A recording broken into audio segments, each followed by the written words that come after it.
10 ans de siège, une femme, un cheval de bois.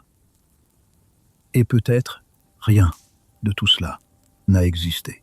La guerre de Troie, un conflit légendaire qui oppose, dans la mémoire de l'humanité, les guerriers grecs aux défenseurs d'une cité millénaire. Un récit fondateur, une légende universelle, un récit si puissant qu'il a traversé 3 millénaires sans s'effacer. Mais voilà la question que peu osent poser.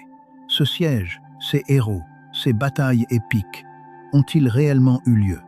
Nous sommes au cœur du monde grec archaïque. Vers 750 avant Jésus-Christ, des poètes chantent des récits anciens, des récits d'un passé déjà révolu. Ces aèdes, ces conteurs itinérants, portent dans leur mémoire des histoires transmises de bouche à oreille depuis des générations.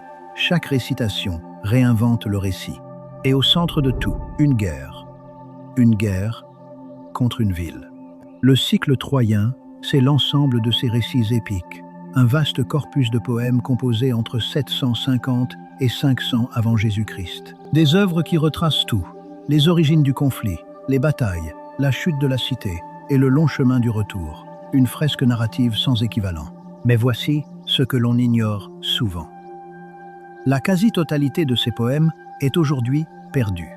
Il n'en reste que 2, l'Iliade et l'Odyssée. 2 œuvres monumentales, 2 piliers sur lesquels repose toute notre vision de cette guerre. Tout commence par une pomme d'or lancée lors du mariage de Pélée et de la nymphe Thétis. Sur cette pomme, une inscription. À la plus belle. 3 déesses se disputent le titre. Héra, Athéna et Aphrodite, 3 déesses revendiquent la pomme d'or. Et c'est Paris, prince de Troie, qui doit trancher. Aphrodite lui promet la femme la plus belle du monde. Paris choisit Aphrodite. Et cette femme, c'est Hélène, épouse du roi de Sparte, Ménélas. Paris franchit la mer Égée, arrive à Sparte, reçoit l'hospitalité de Ménélas. Et puis, il repart, avec Hélène. Qu'il l'ait enlevée ou qu'elle soit partie de son plein gré, les sources divergent. Mais le résultat est le même. L'époux bafoué entre en fureur, et le monde va s'embraser. Ménélas se tourne vers son frère Agamemnon, roi des rois, maître de Mycène. Ensemble, ils convoquent les souverains achéens. La coalition se forme. Les navires se rassemblent à Aulis, une armée comme le monde n'en a jamais vue. Achille, le guerrier invincible, fils de la nymphe Thétis. Ulysse, le rusé, roi d'Ithaque. Ajax, le grand, colosse des champs de bataille. Et avec eux, Diomède, Nestor et Palamède. Des héros, des demi-dieux, des êtres debout entre les mortels et l'Olympe. La flotte met les voiles. Troie se profile à l'horizon. Et le siège commence. 10 ans. 10 longues années sous les remparts d'une cité qui refuse de tomber. 10 ans d'un siège implacable et sans merci. Les Achéens campent sur le rivage. Les Troyens tiennent leurs murs. Les dieux eux-mêmes prennent parti. Chaque dieu a choisi son camp. Ce n'est plus seulement une guerre entre hommes. C'est un affrontement cosmique. Une bataille de l'Olympe rejouée sur Terre. Achille se retire du combat après une querelle avec Agamemnon. Son absence laisse les Achéens sans défense. L'honneur prime sur la victoire. Les Troyens, conduits par Hector, repoussent l'ennemi jusqu'au navire. La défaite semble proche. Puis Patrocle, l'ami cher d'Achille, revêt son armure et retourne au combat. Et Hector les tue. Ce meurtre réveille Achille. Il sort de sa tente, ivre de douleur et de rage. Il retrouve Hector sous les murs de Troie. Et il le tue à son tour, traînant son corps dans la poussière. Mais Troie tient encore. Et Achille, lui, ne verra pas la chute de la cité. Une flèche de Paris, guidée par Apollon, le frappe au talon. Son unique point de vulnérabilité. L'invincible tombe. Malgré tout, les remparts de Troie restent debout.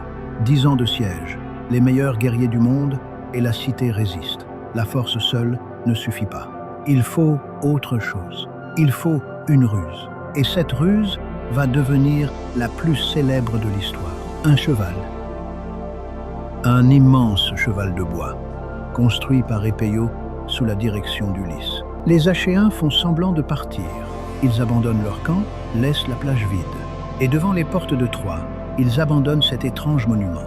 Les Troyens sortent de leurs murs. Ils trouvent le cheval. Ils débattent. Certains veulent le brûler. D'autres le faire entrer dans la cité comme une offrande aux dieux. La curiosité l'emporte. Le cheval entre dans Troie, et, dans le ventre de bois, dans l'obscurité et le silence, des guerriers achéens attendent. La nuit tombe. Troie célèbre sa victoire. La cité boit, chante et s'endort. Les guerriers sortent du cheval. Ils ouvrent les portes. L'armée revient. Et Troie, en une nuit, est détruite. Voilà le récit. Voilà la légende. Voilà ce que l'Iliade, l'Odyssée et les fragments du cycle troyen nous ont transmis. Mais est-ce que cela s'est passé ainsi? Ici, la narration s'arrête et l'enquête commence. Car les historiens et les archéologues ont longtemps posé la même question. Y a-t-il, derrière ce mythe, un fait réel? Une question qui traverse les siècles. En 1868, un homme nommé Heinrich Schliemann arrive en Anatolie occidentale. Il est convaincu que Troie a existé, que l'Iliade est une carte. Il creuse et il trouve un site archéologique sur la colline de Hissarlik, des ruines, des couches superposées d'occupations humaines s'étalant sur des millénaires, des traces d'incendie, des murs effondrés, des pointes de flèches, des indices d'un conflit, mais aucune preuve d'un siège de 10 ans. Aucun texte contemporain ne mentionne cette guerre. Ni du côté grec, ni du côté troyen. Les archives hittites évoquent bien une cité nommée Wilusa, peut-être Troie, mais pas de guerre à grande échelle, aucune trace d'une coalition de rois achéens. L'historicité de ce conflit reste, à ce jour, irrésolue.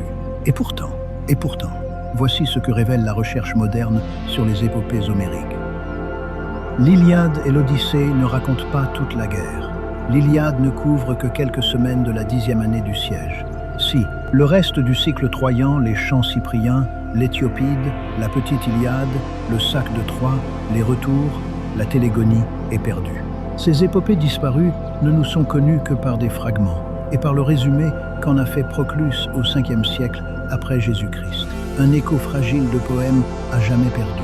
Ce que nous savons de la guerre de Troie, c'est donc une reconstitution partielle, un puzzle dont la plupart des pièces ont disparu. Et les pièces qui restent se contredisent parfois, car les auteurs grecs ne s'accordent pas.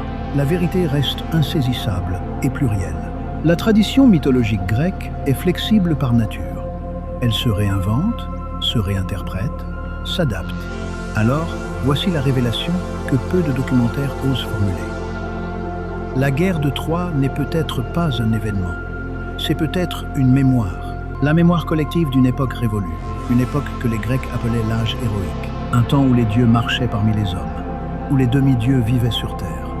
Où Achille, fils de Thétis, était possible. Selon certaines traditions anciennes, Zeus lui-même aurait orchestré cette guerre. Non pour punir Troie, mais pour mettre fin à l'âge des héros.